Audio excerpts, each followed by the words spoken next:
Hi, folks. We are honored to be joined by United States Congresswoman Mikie Sherrill. Congresswoman, good to see you. Nice seeing you. Thanks for having me. As always, let me ask you this. Your colleague from California, Katie Porter, Congresswoman Katie Porter, has written a book, and I know you know the book. It's called, I Swear, Politics is Messier Than My Minivan. How messy is politics these days, 2023 in D.C. and Congress? You know, that's a really interesting question because I was just speaking to someone who was a chief of staff in the 70s when he felt that politics worked a lot better, when Congress worked a lot better. He said it was messier. He said members of Congress were less busy, but that passing legislation was actually messier, which I found very interesting. I think what we have today, though, is people have a great deal more insight into how we pass legislation than they did in the 70s. Along those lines, a whole range of critical issues, inflation, concerns about a recession. Ukraine, you've been very involved, very committed, and very clear on where you stand on this. Where do we as a country need to stand, particularly given your background in military service and understanding these issues from a perspective that most of us who have never served do not? Where do we need to stand shoulder to shoulder with Ukraine? Well, that's exactly where we need to stand shoulder to shoulder with Ukraine and the Ukrainian people.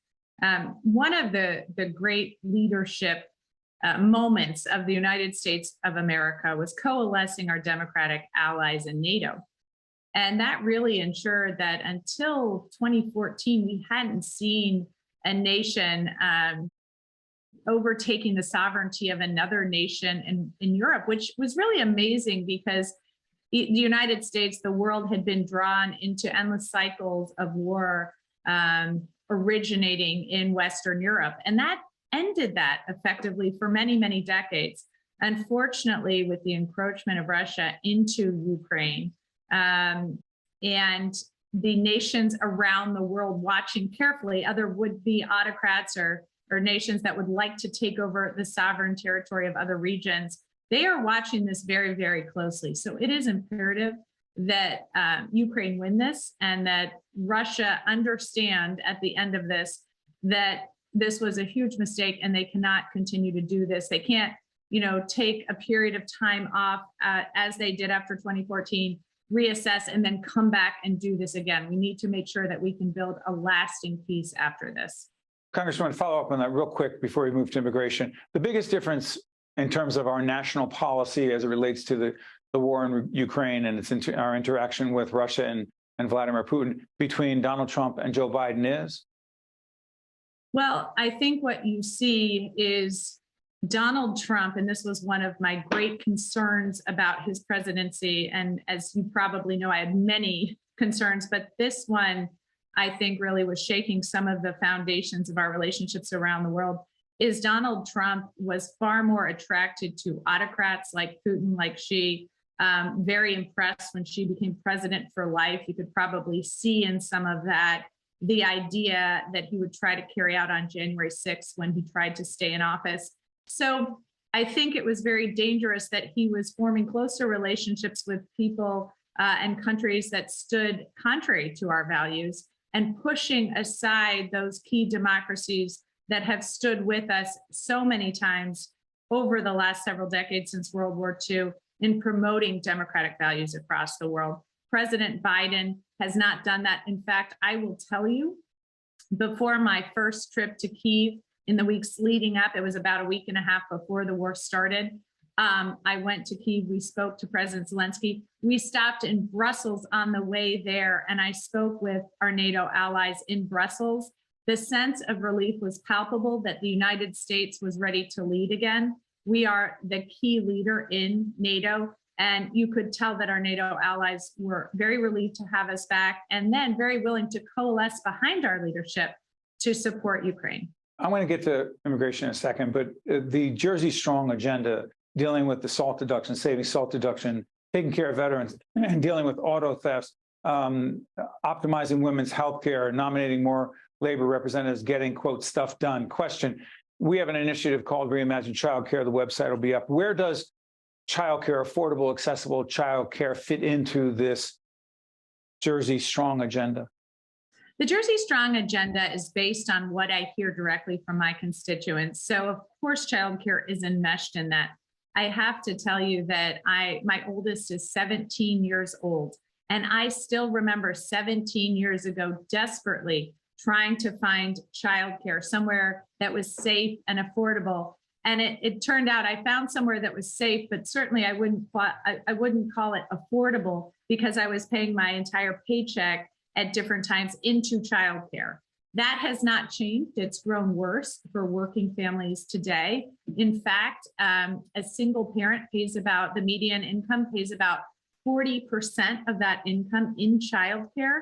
That's unacceptable. And that's why I've put together legislation that would result in no one paying more than 7% of their income in childcare. So that would take a family earning $130,000 down from over $2,000 a month to about $200 a month.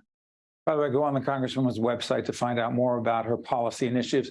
Real quick on this, not that it's a real quick subject, American immigration policy. What exactly do you believe we need to be doing as a country on the southern border? You know, I believe we need to do what I've been talking about for years now and come up with a comprehensive solution. And I think we are now closer to that. I wouldn't say we are close to that. We are closer to that than we've been in 5 years. We've seen bipartisan efforts. Those are continuing to build. My friend, Veronica Escobar, who I sit on the House Armed Services Committee with, is working with Maria Salazar in the Republican Party to come together on what we can do to address security at our southern border, to make sure we have a pathway to citizenship for people who are here, to address international criminal syndicates in South and Central America. The things we need to do to make sure that we have a more fair immigration system and also protect what comes in and out of our borders, because at our southern border, at many of our ports, we are seeing an uptick in fentanyl from China that is really devastating here in this country. Congressman, shift gears dramatically. The CHIPS and Science Act, what the heck does it have to do with semiconductors? And what does semiconductors have to do with inflation in our economy, please? Sure. So as everyone's aware, our supply chains were really put in danger over COVID, and we were seeing huge problems getting these semiconductor chips. And so that's why you see the pictures of Ford F-150s on the tarmac in Michigan. We simply couldn't have those chips, which run so many things across our economy. What the CHIPS and Science Act is doing is reshoring American manufacturing, especially in those very high-end chips. So while semiconductor chips come from all over the world, the very high-end semiconductor chips are very tightly controlled. There are very few people that have the know-how how to make those.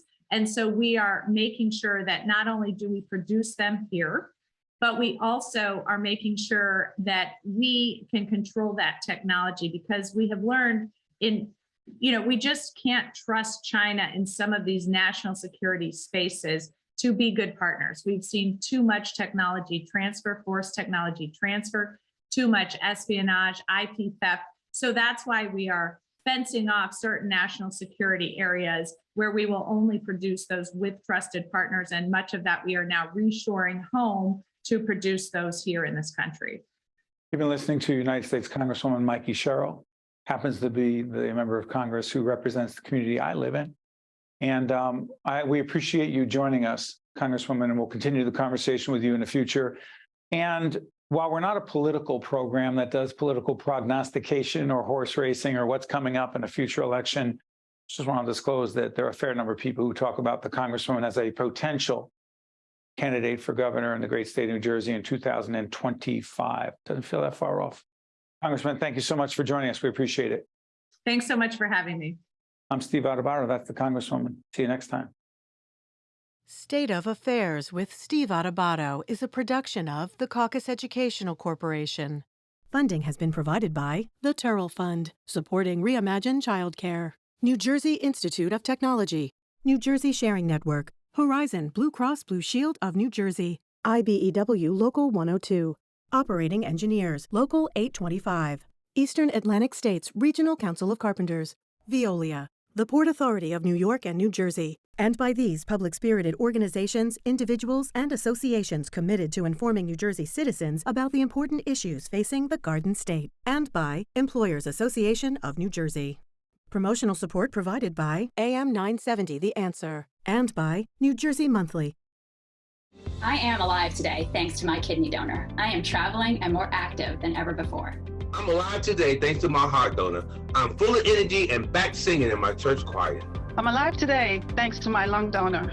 I'm breathing easy and I'm enjoying life's precious moments. There are about 4,000 people in New Jersey waiting for a life-saving transplant. Donation needs diversity. For more information or to become an organ and tissue donor, visit njsharingnetwork.org.